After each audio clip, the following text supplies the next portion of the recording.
Democratic People's Front DPF ke Kuntramathoi Thoubal AC ngasi hangdokhare DPF na sinduna Thoubal Khetrelekai da nawa sindam sanglenda pangthokpa thoram aduda DPF Manipur ki President Dr. Narenbam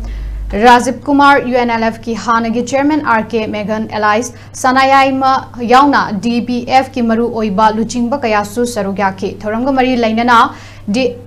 DPF Manipur ki President Dr. Narenbam Rajib Kumar na Manipur ki luraba tanfam da aikoi isagi oiba wafam da warep lauzaba ngamjadaba migi makhada tangzaba lengak asina adumak makhata na chathaba taragade Manipur asi mutki batabani haina wafam sing thamke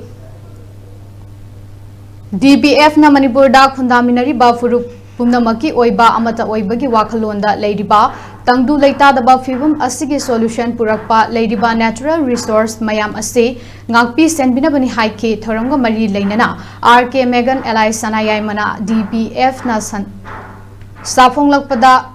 thagatpa fongdoraduna democratic movement ama semgatpada miyamna achoba thogdang lobiu haiba wafam thamke lakadoriba election asida thingnagadoriba se financial muscle Power yauna EVM gi akanba ihoni DPF na lengak semhanduna isana isabu lengak pa lamdam ama oihange hairabadi miyamgi oiba akanba iho ama changi haiki Parikhadan no to why sikarino unfair means oza du laktinge da examiner du laktinge da loan sinmadu natro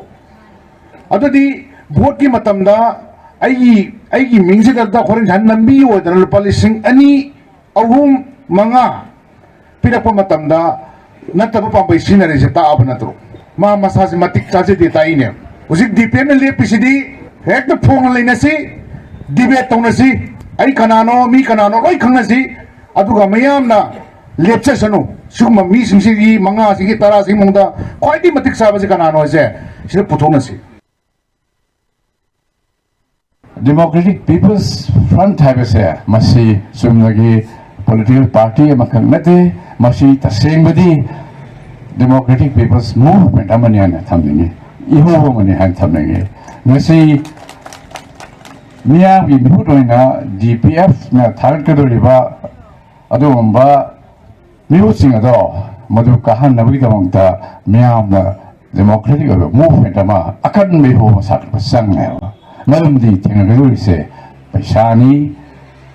mana aduga muscle power ni loina na EVM assistant na